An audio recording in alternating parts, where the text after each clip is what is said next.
ॐ शास्त्रज्ञाय प्रशान्ताय वेदान्त प्रतिपादिने नमस्तु अभेदपदाय জ্ঞান দীপ্তয়ে। আজ আমরা প্রতিদিনের মতো আজ শ্রবণ করব ঠাকুর আমাদের আজ কিভাবে তিনি আমাদের যে আজ আহ্বান করেছেন, সেই আহ্বান তার। তিনি আমাদের আহ্বান করেছেন আমাকে কিভাবে কেমন করে রোগ মুক্তির পথে রাখবেন। তাহলে আজকে আমরা শ্রীরামকৃষ্ণ ধ্যান অনুভবে শ্রীরামকৃষ্ণ বেদান্ত মঠের এই আসন থেকে আমরা শুনব শ্রীরামকৃষ্ণ ধ্যান অনুভবে রোগ মুক্তি। তা আমাদের সদা সর্বদা এক মনের মধ্যে এক ভয়। কিসের ভয়? সেই ভয় আমাদের কুঁড়ে কুঁড়ে খেয়ে ফেলছে। কি জানি বোধহয় কখন কোন রোগ এসে আমাকে আক্রমণ করবে। বায়ুতে, বাতাসে, চলমান পথে এক বিষময় অবস্থা। ক্রমে তা সেই যোগী পুরুষ শ্রীরামকৃষ্ণ তিনি তা দূর করছেন। সেই রোগ সে যেন আজকে আমাদের এই রোগকে কিভাবে আমরা মুক্তির পথে নিজেরা নিয়ে যেতে পারব। শ্রীরামকৃষ্ণ ধ্যান অনুভবে আজ আমাদের রোগ মুক্তি। আমরা যখন ধ্যানে বসছি, তোমার ধ্যানে কে ধ্যান করছে? আমি না, আমি ধ্যান করছি এই কথা নয়। তুমি ধ্যানে বসিয়েছ, এ ধ্যান হচ্ছে তোমার। তোমার আহ্বানে, তোমার কৃপায় আজ তোমার ধ্যান আমার প্রাণে। আজ এসছে সেই রূপ। আজ আমরা যারা রোগাক্রান্ত হই, যেমন এই কোভিডের আক্রান্ত, এ কি থেকে? এ হচ্ছে ভয় থেকে। 50% বেশি ভয় থেকে সঞ্চারিত হচ্ছে মনে। তাহলে আমাদের অভি হতে হবে, ভয়হীন হতে হবে। আর রোগ হচ্ছে একজনের হয়েছে, সেই চিন্তাটা আজ আমার মধ্যে কেন প্রবেশ করবে? এই রোগ তো দেহের হবে, আমার কি? আমার এত ভয় কিসের? রোগ আসবে, সে চলে যাবে। আমার মধ্যে যে ভাইটাল ফোর্স, যে জীবনী শক্তি আছে, তাই প্রতিরোধ ক্ষমতা গড়ে তুলবে রোগের সঙ্গে। যখন আমরা কোনো রোগীকে দেখি, তখন রোগীর চাইতে আমরা যেন বেশি কাতর হয়ে পড়ি। কিন্তু মহামায়া জানেন ওর কি হবে তিনি জানেন, আবার আমারই বা কি হবে সেটাও তিনি জানেন। আর রোগ, রোগ কিরূপ? যেমন সুস্থ, সুস্থ কাকে বলে? সুস্থ হলো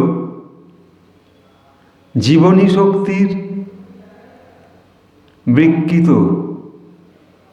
অবস্থায় অসুস্থতা। জীবনী শক্তির বিকৃত অবস্থায় অসুস্থতা কীরকম? আমরা এখন নীরব হয়ে আছি, খুব শান্ত হয়ে ধ্যান করছি, ধ্যানে বসেছি শ্রীরামকৃষ্ণের সম্মুখে, তার মূর্তির সম্মুখে। এখন তো নিশ্চিন্ত,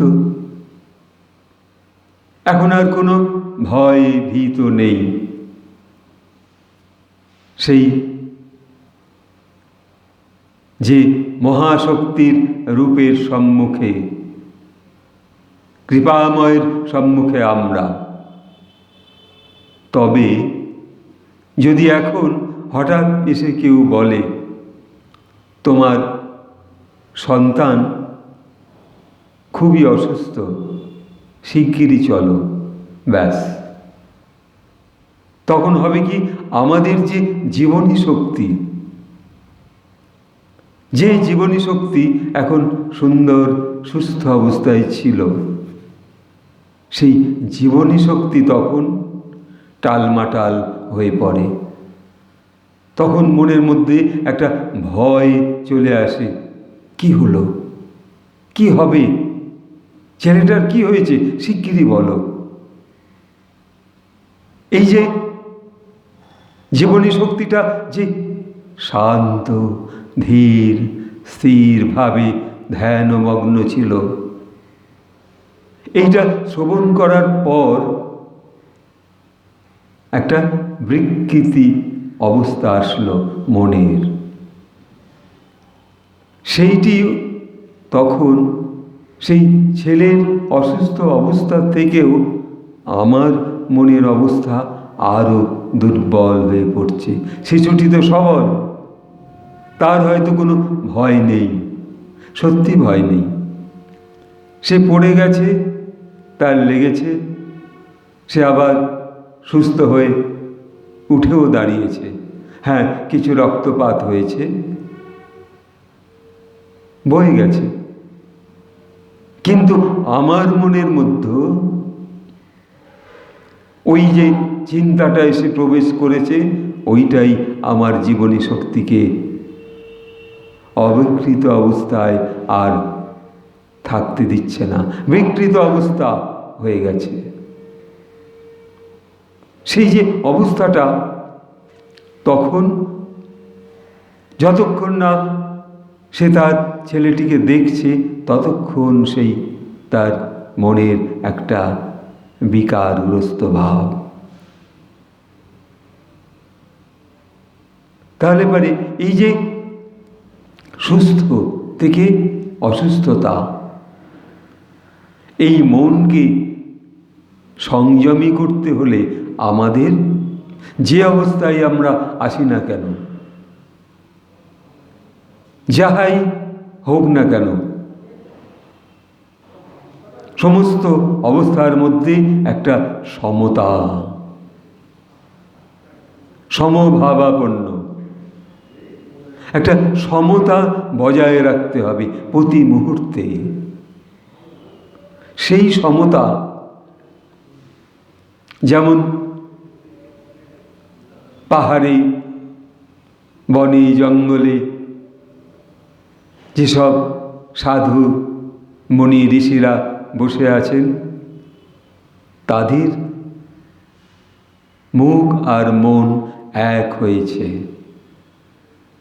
তারা সেই এক পথ দর্শন করে যাচ্ছে। সেখানে শরীরের কোনো বিকৃত অবস্থা হবার কোনো সুযোগই নেই। যাই হোক, ঝড় বাদল, সেই যে পাহাড়ের ঝড় উঠছে, বড় বড় টিলা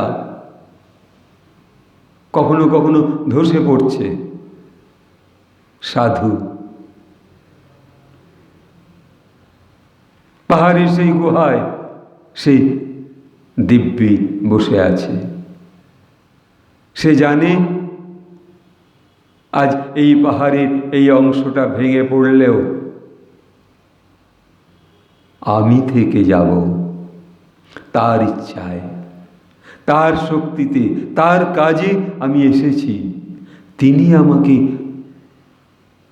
রক্ষা করে চলছেন, তিনি আমাকে রক্ষা করে চলেছেন। ঠিক যেমন সহজ উদাহরণ দেওয়া যায় যে প্রদীপ, যে সেই প্রদীপ, দুপাশে দুটো হাত, যোগক্ষেম বহাম্যহম,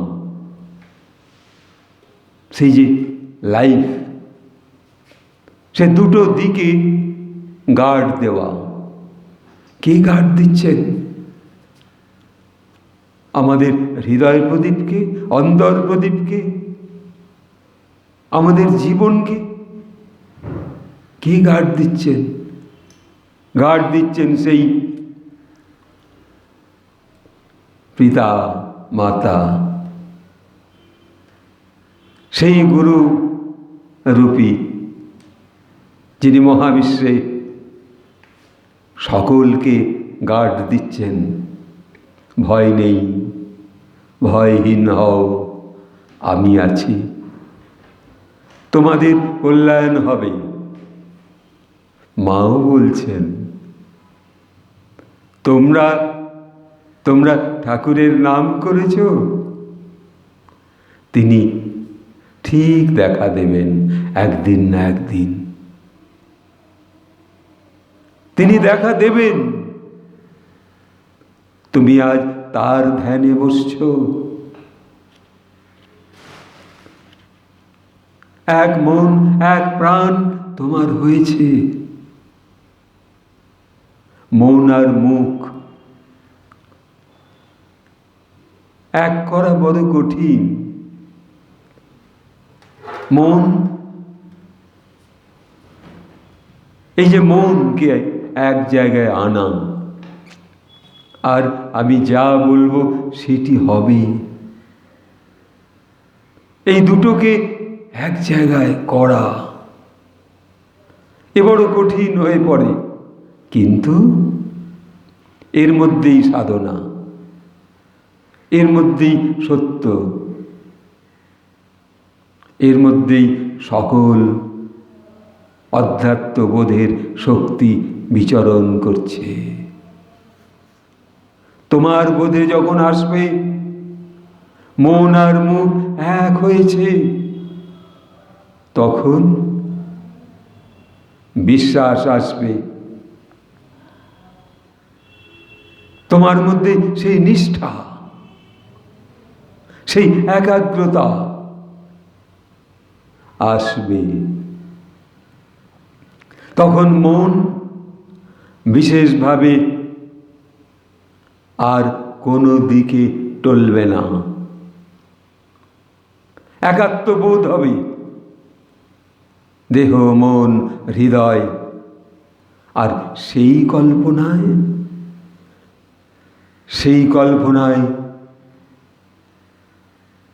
সেই রূপ দর্শন করব আমরা প্রভু শ্রীরামকৃষ্ণের।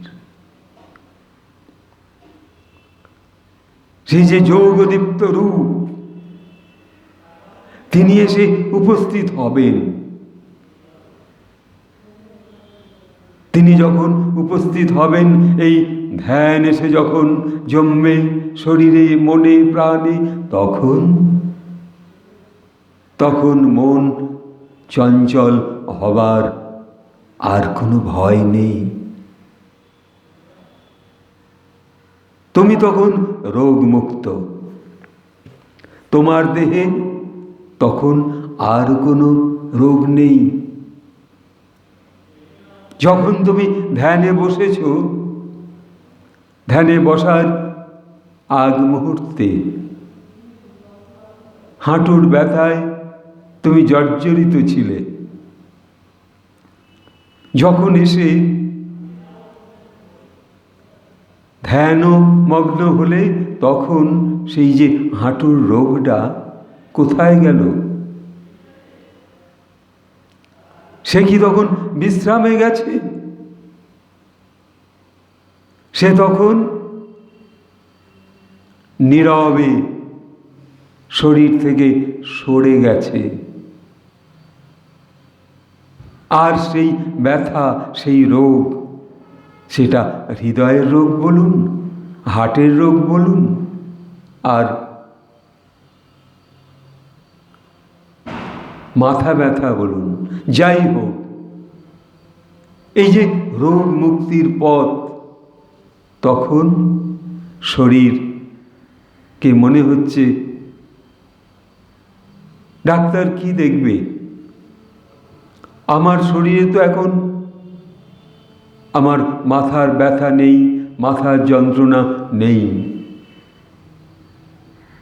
হৃদয় এখন শান্ত, সেই প্রশান্ত শান্তি বিরাজ করছে হৃদয়। হাঁটুর ব্যথা ভুলে গেছি, কোন হাঁটুতে বেশি ব্যথা করছিল সেটাও মনে নেই। যখন এই ধ্যানমগ্নে আমরা ধ্যান শক্তিতে পরিচালিত, তখন হৃদয় আনন্দ আসবে। কই, আর তো আমার ব্যথা নেই, যন্ত্রণা নেই, কষ্ট দূর হয়ে গেছে। ঠিক এমন অনুভব একজন ব্রাহ্মণ, তিনি তার ধ্যান সম্পর্কে, তিনি যেহেতু পূজা আচ্ছা নিয়ে এত মাথা ঘামান না, অথচ তারা ব্রাহ্মণ, তার সেই গায়ত্রী মন্ত্র জপ করা তেমন কিছুই করেন না। অনেক এইরূপ ব্রাহ্মণও আছেন যারা পূজা আচ্ছার দিকে চট করে যেতে চান না। ভয়, এও এক ভয়, অথচ ব্রাহ্মণ সন্তান। ঈশ্বর সাধনা থেকে তারা যেন একটু দূরে সরে থাকে। এই যে দূরে সরে থাকা, এটাও তার একটা মনের রোগ। তার উদ্দেশ্য, আমার দ্বারা আর কিছু পূজা আচ্ছা হবে না, কিন্তু হবে, অবশ্যই হবে। হসপিটালে এইরকম অবস্থা দেখেছি, ডাক্তার ওষুধ দিচ্ছে, ইঞ্জেকশন দিয়ে যাচ্ছে, রোগী বলছে এই কার শরীর, কে ঠিক করবে?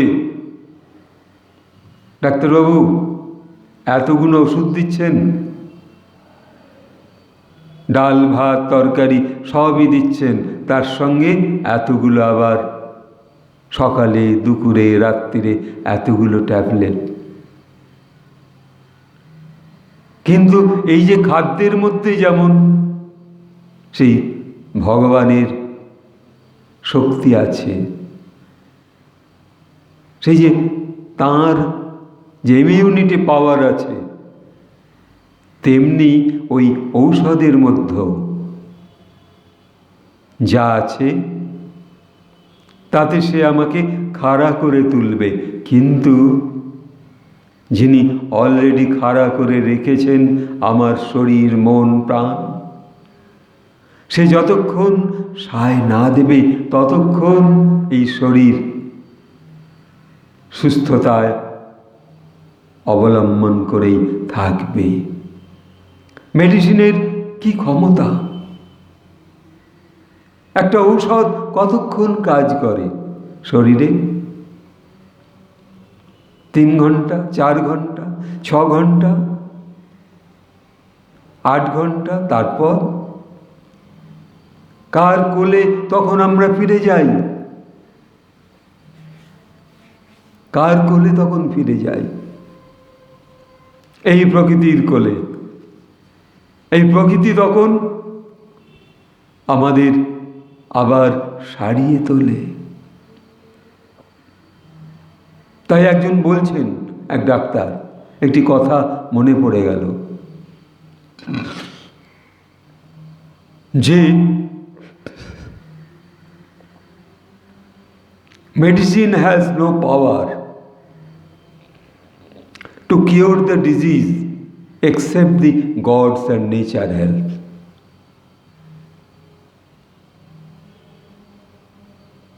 যে মেডিসিনের যা ক্ষমতা আছে তার চেয়েও সত্য সেই ঈশ্বর ক্ষমতা এবং প্রকৃতির ক্ষমতাই যথেষ্ট। সেইটা ভিন্ন, মেডিসিনও তৈরি হবে না। প্রকৃতির সেই অরিষ্ট ভিন্ন। ঠিক তেমনি রোগমুক্ত, আমাদের রোগমুক্ত হতে হবে মনে। আমি ব্যাধি মুক্ত। আমি কখনো বিশ্বাস করি না আমি অসুস্থ। এইরূপ এক, তিনিও এক যোগী মা, শ্রীমা শ্রী অরবিন্দের, শ্রী অরবিন্দ যাকে মা বলেছেন, তিনিও লিখছেন, কখনো বিশ্বাস করো না তুমি অসুস্থ।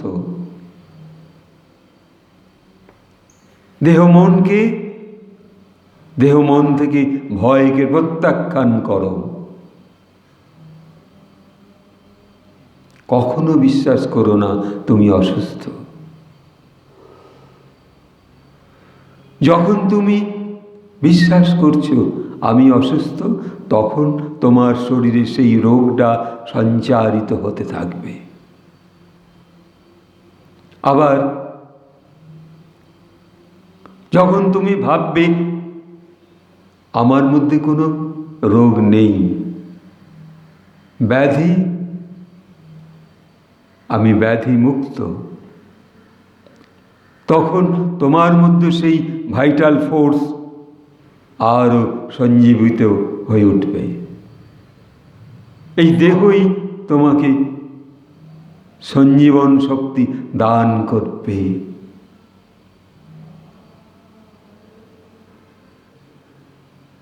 সেই যে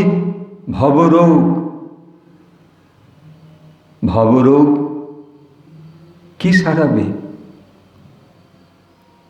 সেই ভবরোগ সারাবে স্বয়ং প্রভু। তিনি সেই সকল শক্তির প্রান্তরে। শ্রীরামকৃষ্ণকে ওভারকাম করা কই আজ কে পারবে? ঠাকুর সমস্ত নথিভূত করে গেছেন, রোগ মুক্তির নানান পথকে সুন্দর করে দিয়েছেন, পরিষ্কার করেছেন। তোমাকে ভয়হীন হতে সর্বদা সাহায্য করেছেন গল্প, কথায়, ভাবনায়, এবং মনকে সদা সতেজ রাখবার যে তাঁর যে যুক্তি, সেই যুক্তি আর খণ্ডন করবার কারো ক্ষমতা নেই। তাই তো তিনি বলেছেন যে ব্রহ্ম ও শক্তি অভেদ। তাহলে সেই শক্তি লাভ করতে হবে। কিসের মাধ্যমে? ধ্যানের মাধ্যমে, অনুভবের মাধ্যমে। তার সেই শক্তিকে সঞ্চয় করতে হবে তিলে তিলে। তার আদর্শে আমাদের অনুপ্রাণিত হতে হবে। আর এই তার শ্রীমুখের বাণী ব্রহ্ম ও শক্তি এক অভেদ হয়ে এই শরীরে আছে। এই শক্তি তার শক্তি। আর সেই শক্তিকে, সেই ব্রহ্মকে উচ্চারণ করা হয় না, যায় না। তাই না ঠাকুর বলেছেন অপূর্বতার শ্রীমুখের ভাষায়, ব্রহ্ম কখনো উচ্ছিষ্ট হয় না। তাহলে আজ সেই শক্তিতে আমরা তার ধ্যানে বসেছি। তিনি বসিয়েছেন। এই ধ্যানটি তার, বসার ভঙ্গি সেও তার, ইচ্ছা তার, এবং সাক্ষাৎ করবেন তিনি আসবেন দুশ্চিন্তা দূর করে কল্পনার মধ্যে। তিনি আসবেন এই অন্তরে। তার রূপ সঞ্চারিত হবে, আর তার সেই গুণগুলো, সেগুলো আমাদের মনে প্রাণে অনুভব হবে। ঠাকুর এমন কৃপাময়,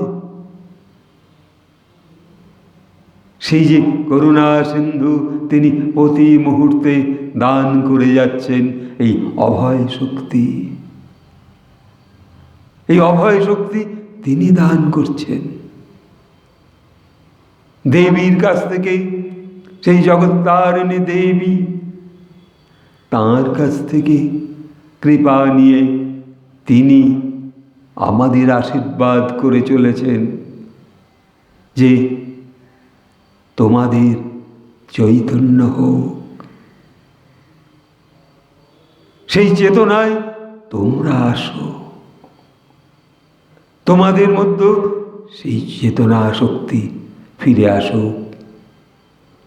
সকল বোধে, তোমাদের বোধে তোমরা সেই বোধে আসবে।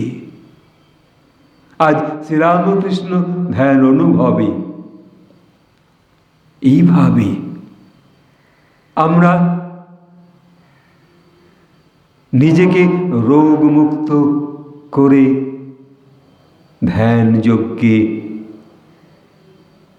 আমরা বসতে পারব তাঁর ইচ্ছায়, তাঁর আহ্বানে। এইটুকু বলে সকলকে শ্রদ্ধা, ভালোবাসা, আমি আমার প্রণাম জানাই। শ্রীরামকৃষ্ণকে সেই আভূমি প্রণাম দিয়ে এখানে শেষ করছি। তবে আপনাদের মধ্যে যদি কোনো জিজ্ঞাসা থাকে, কারো কোনো যদি রোগ হয়ে থাকে, যদি কেউ রোগে ভুগছেন অথচ সেরে উঠছেন না, কমেন্টে লিখে পাঠান। আমরা ঠাকুরের আশীর্বাদ নিয়ে যথারীতি আপনাকে সারিয়ে তুলবার চেষ্টা করব। এইটুকু বলে, আর আপনারা সকল মানুষকেই একটু সাবস্ক্রাইব করুন, একটু লাইক করুন, একটু শেয়ার করুন। আর আপনাদের বিষয়টা কি কষ্ট সেটা কমেন্টে জানান। এইটুকু বলে এখানে শেষ করছি। ওম স্থাপকায় চ ধর্মস্য সর্বধর্ম स्वरूपिणे अवतार वरिष्ठाय श्री राम कृष्णाय ते नमः। जय राम कृष्ण, जय माँ शारदेश्वरी, जय स्वामीजीर जय, जय स्वामी अभेदानंदेर जय। नमस्कार।